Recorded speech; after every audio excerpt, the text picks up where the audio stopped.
3 negative, good. But you know, that should be automatic because there's so few you actually have to memorize. The ones that you actually have to memorize are how many?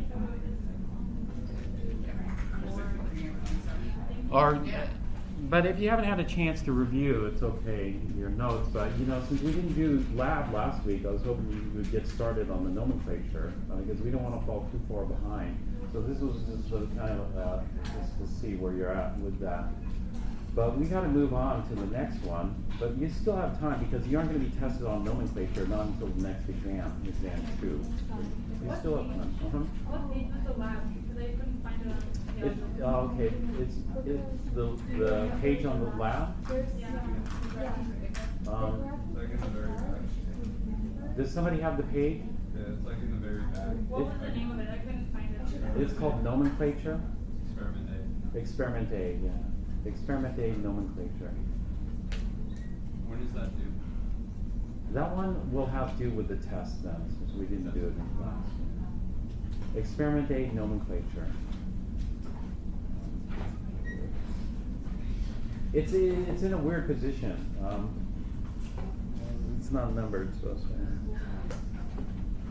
it's not in the. Is it in the supplement section or the lab manual section? It's like after the lab, it goes A, B, C. Oh, okay. All right, thanks.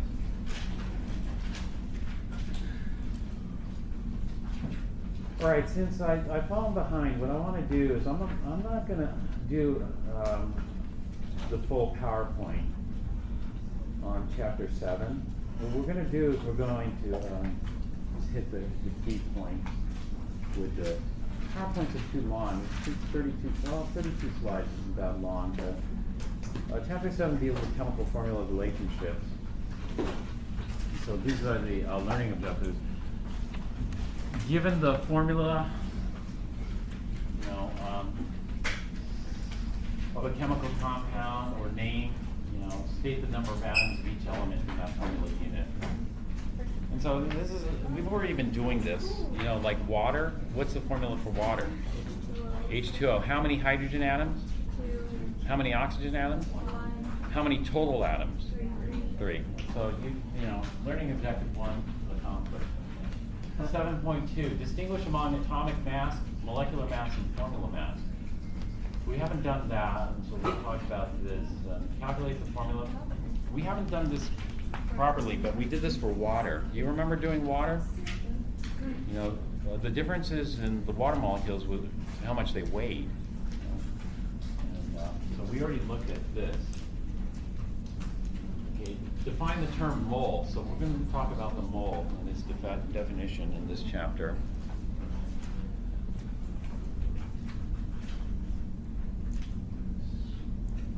And then we want to be able to manipulate it. That is, we want to be able to use mole and the whole mole concept. You know what the mole is? Mole is like a dozen. Do you know what a dozen is? Dozen is a counting unit. It's 12. It means 12 units. And the mole is a counting unit. You know, it's just a lot bigger. Do you know what the mole is? 6.0. Yeah, 6.022 times 10 to the 23rd. And some people have memorized a lot of digits, but it's not really necessary. You know, we don't. It's not an exact number. We just get it to 3, maybe 4 sig figs. That's all.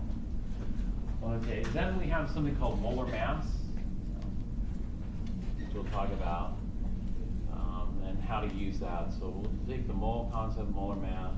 And given any one of the following substances, calculate one of the two, or two: mass, number of moles, number of formula units, molecules, or atoms. And so this is just doing calculations with the 7.5. 7.6 is, okay, percentage composition. You know, water, do you know what the percentage composition of water is? Well, it depends. Am I asking for atom percent or weight percent or mass percent? If I'm asking for atom percent, then you know what the composition is probably. What is the composition of water in terms of atom percentage? 60. Yeah, 67%, what? Hydrogen and 33% oxygen. By mass, it's different. Why? Because the atoms weigh. And so by mass, what is it? Yeah, 88%, 89%. What? Oxygen. Oxygen and 11% hydrogen. Yeah, those are numbers. it. And so what we're gonna do is we're gonna be looking at those percentages. Percentage by mass and percentage by atom. Here. And then atom ratio. Okay, then we're gonna go on to, you know, we talked about empirical versus molecular formula. We did that earlier? Yeah. Yes. Okay, so this is just in the context of this particular chapter. So given data from which the mass of each element, okay, this is like, how do you figure out the composition, you know? How do they figure out the composition of water? Now, in the old days, do you know how they figured out the composition of water? Well, they kind of destroyed it chemically and then figured out how much oxygen and how much hydrogen came off. And they figured out it was 89% oxygen, 11% hydrogen. You know, and then how did they come up with the atom ratio of H2O? You know, and so that's what, well, you know, water is very well known, but let's say this is an unknown liquid and this unknown liquid's pure. Now tell me, what's the formula? What's the composition for this? And so normally what we do is we just send out the sample for chemical analysis. The chemical analysis uses a whole bunch of different techniques to figure out the percentage by mass of each element. It's expensive, you know. I sent out samples because some of the equipment is very specialized, so it's cheaper if you send it out sometimes rather than doing it yourself. Sent out samples, and it was like, at the time it was like $200 per element. And you had to give them a list of elements, otherwise it gets very expensive. Test for all the elements. But you know, they don't always do it that way. For example, they send a probe to Mars, you know, and the probe on Mars analyzes the chemical composition of a rock. You know, how do they do that? Do they send a sample back to Earth to have analyzed? No. And so what they do is they blast it with X-rays. When they blast it with X-rays, then it gives off characteristic emissions from it, so they can figure out the percentage. It's called X-ray fluorescence. You know, when you hit it with X-rays, it starts to fluoresce. It doesn't fluoresce visible light; it fluoresces X-rays. Those you can use to determine what elements there are. But anyway, there's different ways. There's lots of different techniques and lots of different expensive machines and tools that you can use for this. We'll talk about that. Okay, and so these last three sections deal with chemical analysis. You know, the process of, okay, we have something. What is it made out of? You know? First, we got to make sure it's pure, because if it's not pure, then it's a mixture. And the mixture, well, some mixtures are very important. Do you know one mixture that's very important that we know the composition of? And they actually sell this mixture. Can you give me one example of a mixture that they? Hydrogen peroxide. Hydrogen, yeah, household hydrogen peroxide is like 5%, but is that super precise? No. Vinegar is about 5%, but when you actually analyze vinegar samples, the range of acetic acid in water is all over the place. Not that precise. There's one mixture that's pretty precise. Well, okay, yeah, those still, depends on the brand, you know. They're about 70%, but, you know, 70% to how many digits, you know? It depends on the brand, probably. You expect some variation between manufacturers, but this you can buy from many different manufacturers, but you don't expect much variation because acetone we usually use pure. I mean, we buy it pure, 100% acetone. And we use lots of it. You know, when I used acetone in the lab, we carried it around in a 1 gallon jug or 5 gallon jug. You know, to use the stuff. I used to use it. I used to probably waste a lot of it, but we use it for drying things. Acetone works great for. You know, have you ever heard of washing off water? You wash off water with alcohol or acetone. Washes off the water, leaves acetone, and the acetone dries rapidly. You can dry your glassware very quickly. It's expensive way to do it, but when you're working in a lab, then it's cheaper to do it that way than other ways. Paper towels are waste time. Other question?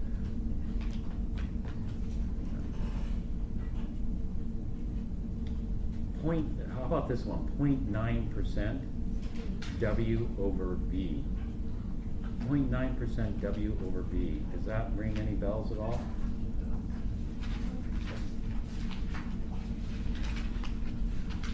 You know, this funny thing happened to me.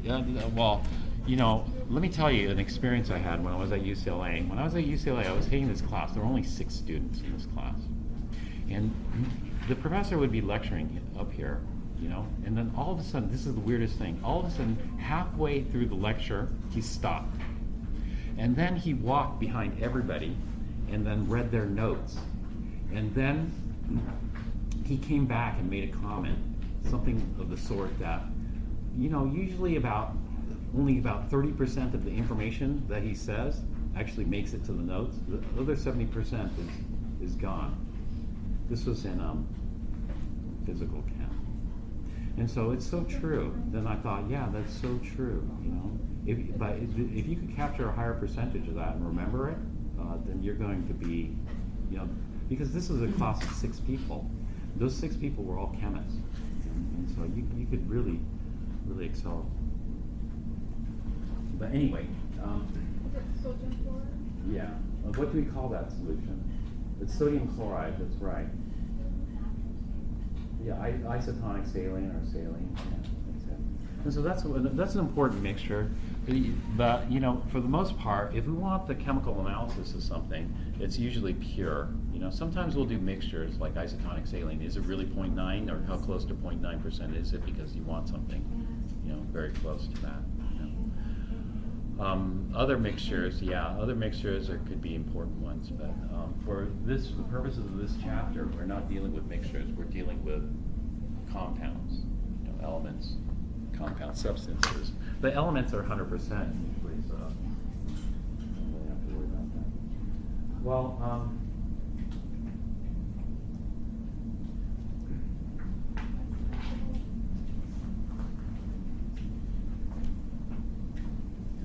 you know what? I'm not going to do the PowerPoints for this because I want to kind of do it quick.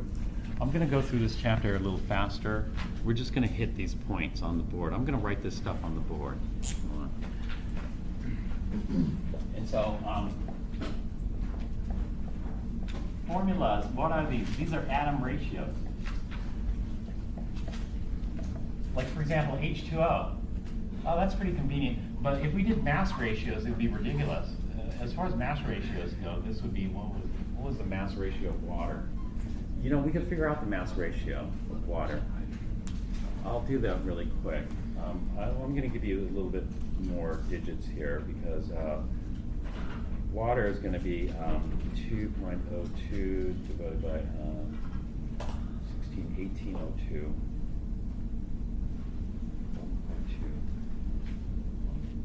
And so this would be 11.21. Actually, let's do it. I'm not going to round. I'm going to go 11.209%. This is only the 4 sig figs. Oxygen, let's do minus 100, is 90. How did I do that? I screwed that up. Sorry. Plus 100. You can do it. Minus 1. 88.79. 88.790. Do you want to do formulas as atom ratios or as mass ratios? Which one do you prefer? I don't know. It just makes no sense to do it as a mass ratio, does it? No, this is ridiculous. And so formulas are always atom ratios. I mean, and then if we want to do percentage, then we could do percentages, of course. And so in this first part, we just got to figure out some of the simple atom ratios. So let's give you an example of an atom ratio here. Let's look at a fertilizer, ammonium. Do you remember ammonium? Do you remember the charge on ammonium? I don't know if you got into memorizing this. +1. And then tell me what nitrate is.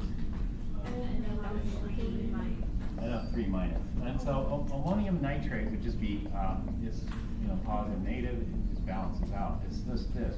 Is this a molecular compound or is this an ionic compound? It's an ionic compound because it's made up of ions. But if you look at the formulas, it consists all of non-metals. if it's all nonmetals, isn't that supposed to be molecular? Yes, it's supposed to be molecular, however, this is an exception to that. And so they're going to be exceptions. And this is one of the exceptions. This is an ionic compound. Ionic because it's made up of ions. Moleculars are typically nonmetals, but this is an ionic compound with all nonmetals, which makes it a little bit unusual, but we know it is okay. All right, now, how many, total atoms are there here? Well, if I look at it, it's nine total atoms. Out of that, how many atoms of nitrogen do we have? Yes, okay. So we have 2 atoms of nitrogen. Now we can set up, these are conversion factors. We can say that the 2 atoms of nitrogen per, now this is ionic. Should I say per molecule of ammonium nitrate or per formula unit of ammonium nitrate? Or per empirical unit? Empirical unit would work here as well, but we would say per formula unit of ammonium nitrate. So for every formula unit, a formula unit would be 1 ammonium and 1 nitrate. We'd have 2 atoms of nitrogen. Or we could flip this over. We could say for every 1 formula unit, there's going to be of ammonium nitrate. There's going to be 2 atoms of N. And then what else? How many H's do we have? 4. How many O's do we have? 3. And so we could do those as well. Now we could also get the percent. We can get the percent by atom. Percent nitrogen. This is by atom, or later on, it's by moles of atom. So we'll just say atom/mole. It's like per atom or dozen atoms. So, if we did this as dozen, let's say I had 2 dozen nitrogen atoms per what? 1 formula unit? No, it'd have to be 2 dozen nitrogen atoms per 1 dozen formula units, right? Or how many dozen hydrogens? It'd be 4 dozen hydrogens per 1 dozen formula units. Well, a dozen atoms is so minuscule. It's like nothing. A dozen atoms is nothing. If you think about, I heard this number yesterday. How many cells are there in the human body? A trillion cells in the human body. And then, it was that guy. That guy, who was that guy I showed the other day? It was epigenetics, that guy? Bill, what was his name? The epigenetics guy. Well, anyway, he was talking about how many cells are dead or killed per day, and something like 1 billion or something cells per day are lost. 1 billion cells. A lot of it's in your stomach lining, but 1 billion cells. But 1 billion compared to a trillion, well, that seems significant, but it's not that significant. But those numbers are tiny. A trillion's nothing.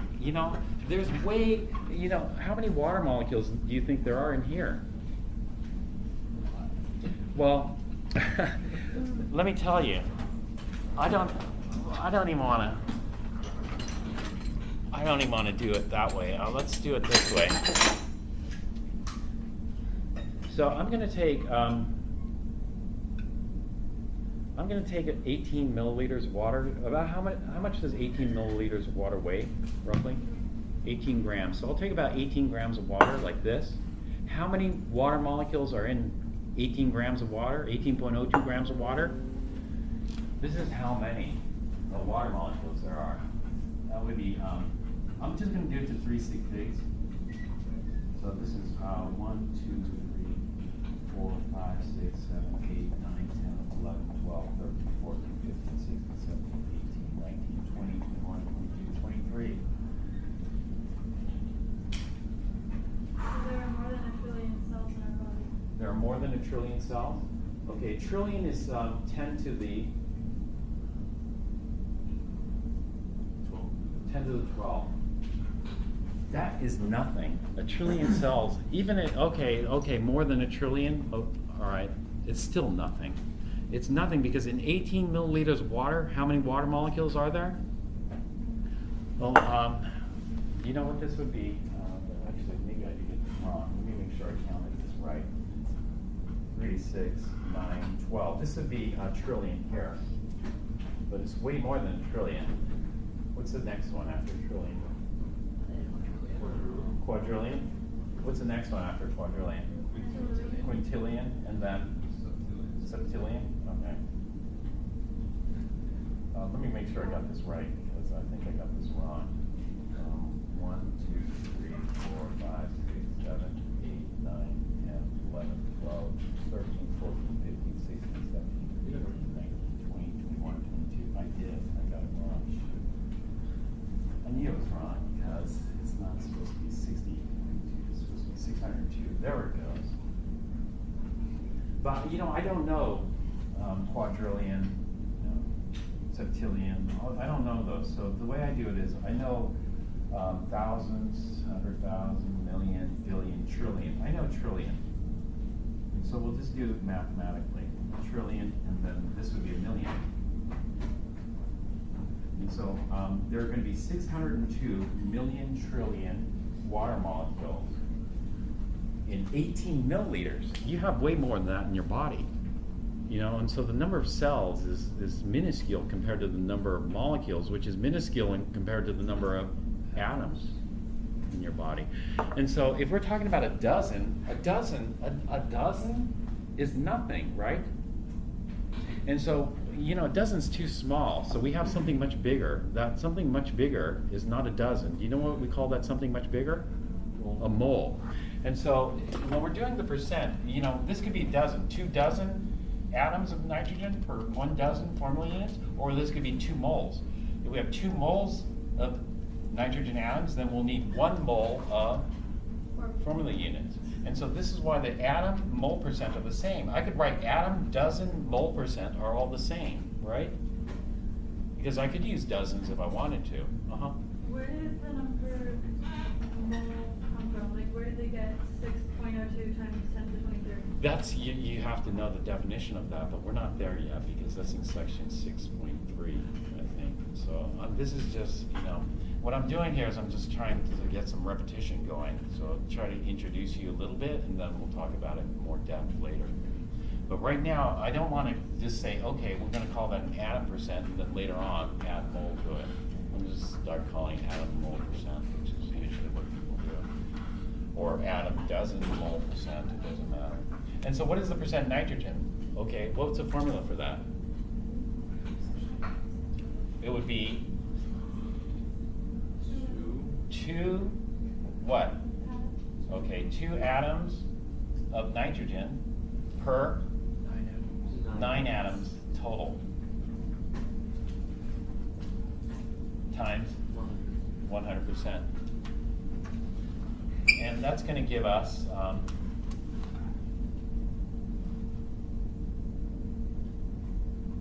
2 divided by 9. 22.22%. 22 point, actually this is, I could use as many sig figs as I want.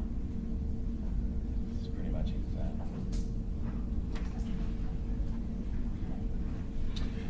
That's, you know, but if you were a gardener, would you care about the atom percent or would you care about the mass percent? You'd care about the mass percent.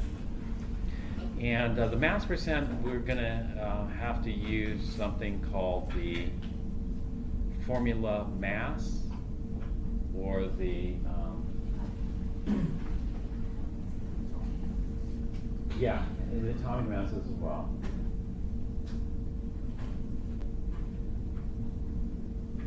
So this is kind of the main thing. And so we're jumping, this is the next section. And so if we're interested in the mass, then we need to know how much does nitrogen weigh. Well, that's a tricky question because how much does a nitrogen atom weigh? What would you tell them? If somebody asks you how much does a nitrogen atom weigh, then you can give them multiple answers. What would your answer be? Well, okay, let's take a look. The old periodic table here.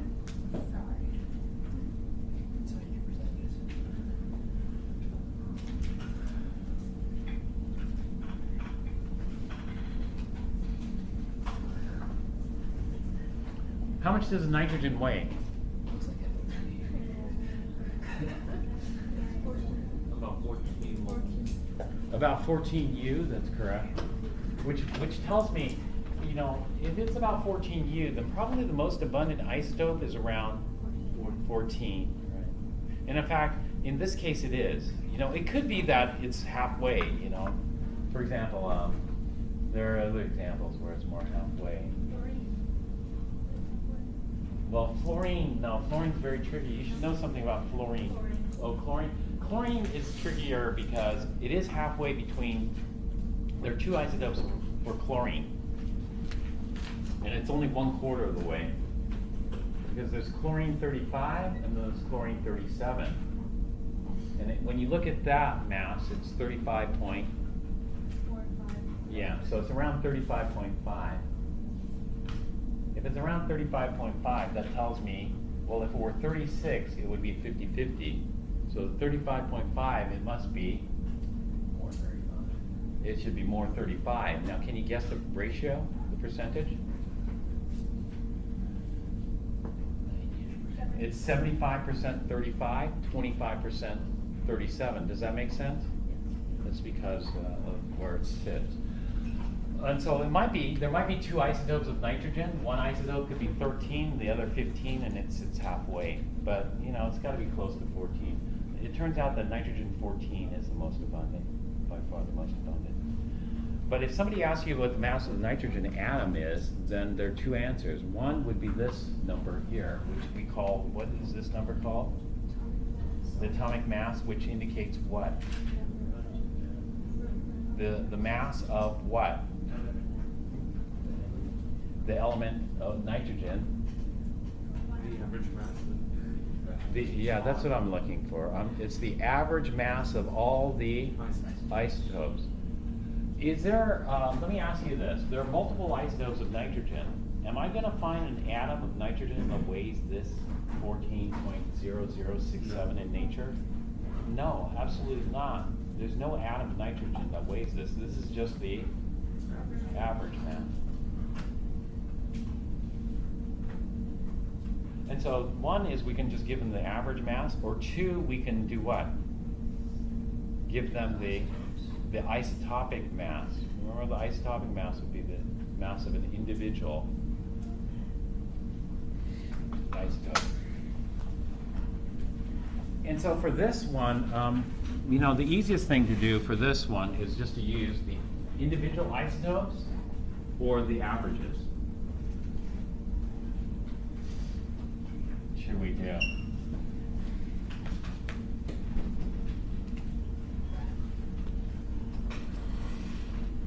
Okay, so the next thing is formula mass.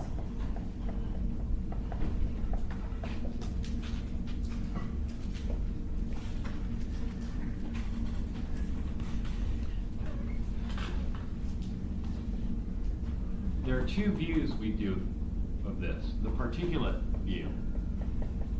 This is not talked about in the book. So let's say you're working with mass spectrometer, shooting individual molecules. If you're shooting individual water molecules through a mass spectrometer, are all of them going to weigh the same? No. And so in that case, you're very curious about, you know, how much an individual water molecule weighs. And so at the particulate level, let's pick one of these. Which one do you think is the most abundant water molecule?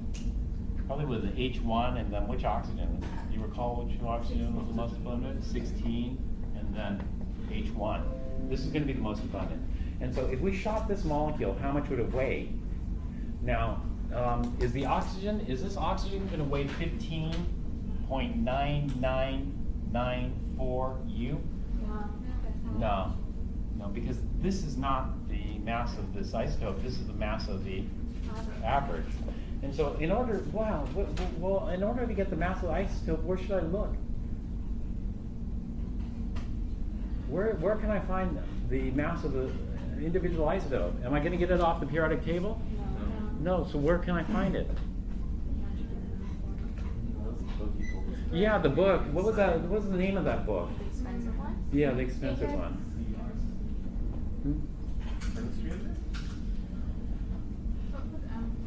Too expensive? The M1 was more for biomolecules. The M1 is kind of interesting because the M1 does a lot of mixtures. So if you want to know what the tincture of benzoin is, or if you want to know what pine oil is, then the Merck is best. Chemistry handbook. Close, yeah. Chemistry. No, it's not called the chemistry handbook because Both of knowledge. it's all right. I guess these days you don't need to know this kind of stuff. It's called the CRC Handbook of Chemistry and Elements. Physics. Handbook of Chemistry I was and so close. So close, yeah. Chemistry and physics. CRC Handbook of Chemistry and Physics. I'm not going to test you on it, but it's just one of those things. It's one of those things that you think, this is a ridiculous piece of knowledge, but it's one of those things, if you had it in your notes and you've been reviewing your notes daily, then you would remember it, But the thing is, what we need out of that is the table of what? Table of isotopes. But the table, we need mass, because sometimes the table of isotopes, they don't have the masses in there, and so you have to be careful. We need a table of isotopes with the masses in there. Hopefully this is it.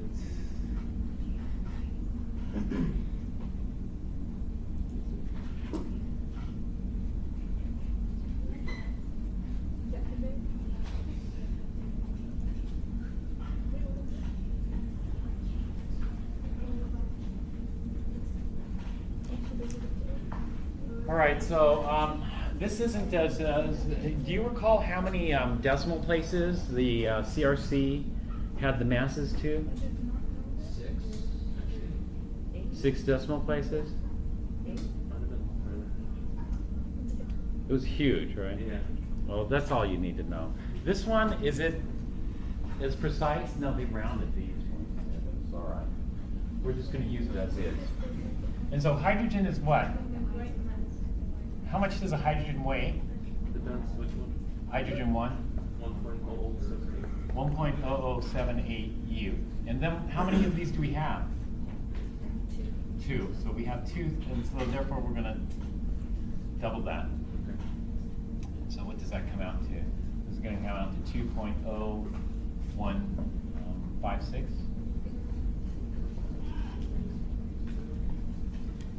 And then we have 1 oxygen 16. How much does oxygen 16 weigh?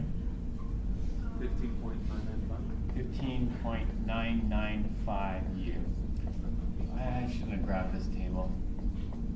This table, the decimal place is screwed up.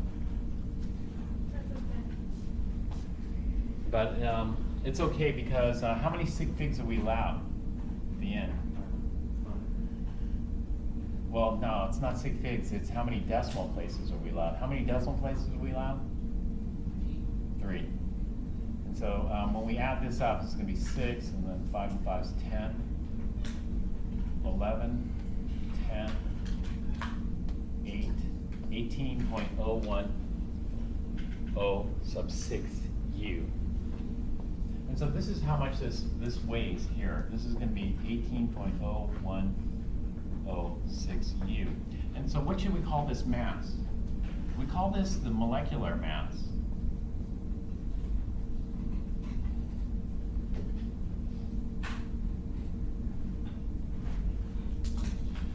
For this molecule. In other words, this molecule is going to weigh this amount.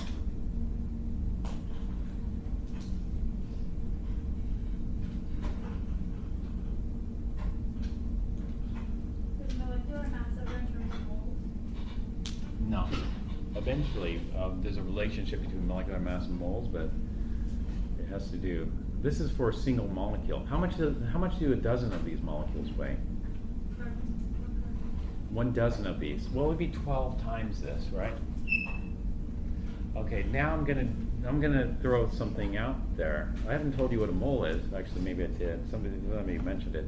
How much does 6.022 times 10 to the 23rd of these weigh? 602 million trillion of these molecules weigh. How much does it weigh? Close. It weighs 18.0106, not you, 18.0106 grams. Grams, yeah. Grams. That's brilliant. How do they do that? This must be some kind of trick, right? How could that be? Where did this magic number come from? 604 million trillion. And that's what we're going to do in the next section. We're just going to see it. But for right now, let's just leave it here. This is how much a single molecule of this weighs. So 1 mole of H2O is 1 gram. No. No? No. But 18 moles is 18 grams.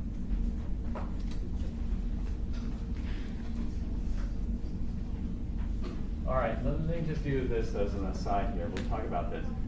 Very interesting relationship. 1 mole of these molecules is how many? 1 mole of these molecules is 602 million trillion.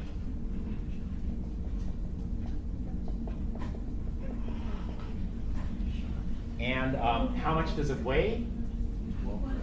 18.0106 grams. That's how much it weighs. Now, how do they do that? How do they do that?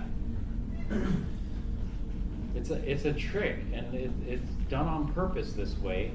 It's done on purpose because of the way the mole is defined. So we look at individual molecules. At the particulate level, we look at individual molecules. At the macroscopic level, do we look at individual molecules? No, at the macroscopic, we just care about the average molecule.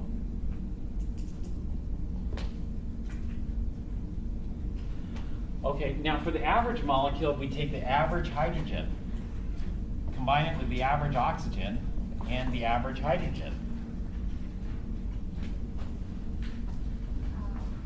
Because we aren't going to care about the individual ones. And so, what does the average hydrogen weigh? Well, this is the average here. So if you take these 3 and average them, this is a weighted average. It comes out to 1.0079. And so the average hydrogen weighs. Average hydrogen weighs 1. There's 2 numbers. You're going to say 1.01 or 1.008 U. We memorize these. And the one we use is we want 4 sig figs at the end. So sometimes we need 3 decimal places, sometimes we need 2 decimal places. Most of the masses, to get 4 sig figs at the end, we're going to need 2 decimal places. And so what does the average oxygen weigh? The average oxygen to 2 decimal places is going to weigh what? To two decimal places. 16.00. And so we memorize this, 16.00. And so they're going to, I told you were going to have a bunch of memorization, so start on the nomenclature right away, right? Did I mention that last week? Okay, you're going to have to memorize some more stuff to make your life easier. This stuff is going to, you'll have more time to memorize. But since we do a lot of these calculations, these are repetitive. 101 for hydrogen or 1008. Oxygen is so common. Actually, before oxygen, let's do carbon. Carbon is so common. Boron's not that carbon. Beryllium's not that carbon. Carbon's common. What is the average for carbon? To 2 decimal. 12.01. Nitrogen. 14.01. Oxygen. 16.00. These, you know what the top elements in our human body are? These, right? And so these ones we want to know because these are very common elements. You know, carbon, nitrogen, oxygen. hydrogen. And so we want to use these, most of these to 2 decimal places, sometimes 3 decimal places, but we want to get 4 sig figs in the mass. And so let's see which hydrogen we're going to use. So we have 2 hydrogens, so that's going to be 2 times 1008 or 2 times 101. We only need 101. How do I know that? I know that because of oxygen. Oxygen, I'm only allowed 2 decimal places here. And then I have 2 digits here. So if I do 1 oxygen, it's 1600. And so this is going to come out to 202 plus 1600 gives me 18.02. And so the average water molecule, H2O, 1 molecule of, we aren't going to find, are you going to find an 1802 U molecule of water? No, that's just the average.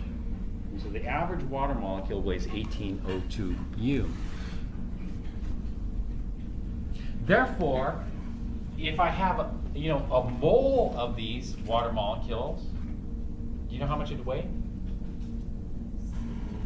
If I had a mole of these water molecules, it would weigh 18.02 grams. So this is 1 molecule, and then 1 mole of these molecules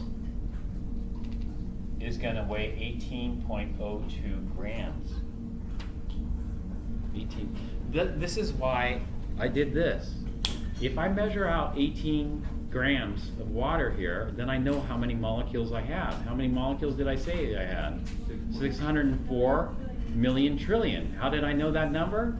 Well, I have that number memorized because 602, sorry, it's not 604.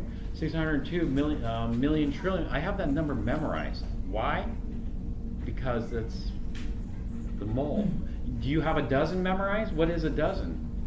12. Everybody has a dozen memorized. Well, pretty soon you're going to be like me. You're going to have a mole memorized because it's just like a dozen, a counting unit. We need to know that number, how many we have. The way we can count these things. So this is extra here. Okay, you know what we call this? We call this the molecular mass. And so what the molecular mass is, it's the mass of a molecule. And the molecule could either be an average molecule or a specific molecule, with the isotopes. But it's the mass of an individual molecule, molecular mass. The mass of an individual molecule. What if you don't have molecules? Does ammonium nitrate form molecules? No. So if you don't have molecules, then what do we do? And so,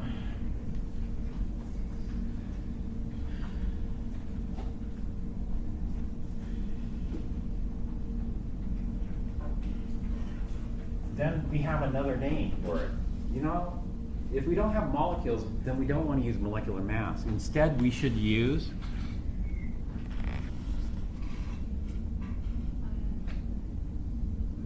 repeat that question. Okay, if it's something, okay, let's do the next example. The next example is ammonium nitrate. Does this form molecules? No. No, but I can calculate.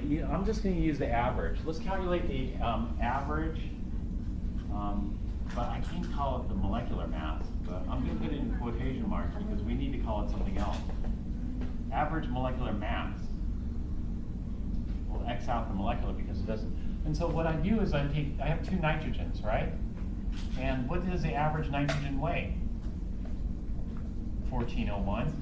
And so that gives us 2802 of nitrogen. And so I have 28.02 U of nitrogen. And then I have 4 hydrogens. Should I use the 101 or should I use the 1008? I'm going to use the 101 because it's going to work out to 404 U. And that's still going to give me 4 sig figs, 2 decimal places. And then I have 3 oxygens. 3 oxygens is 3 times 16.00, which is 48.00 U. And then just add these up. This is going to be 6, 0, 16, 20, 80. 80.06 U. 80.06 U is what 2 nitrogens, 4 hydrogens, 3 oxygens weigh. but I'm not gonna call it the molecular mass, I'm gonna call it the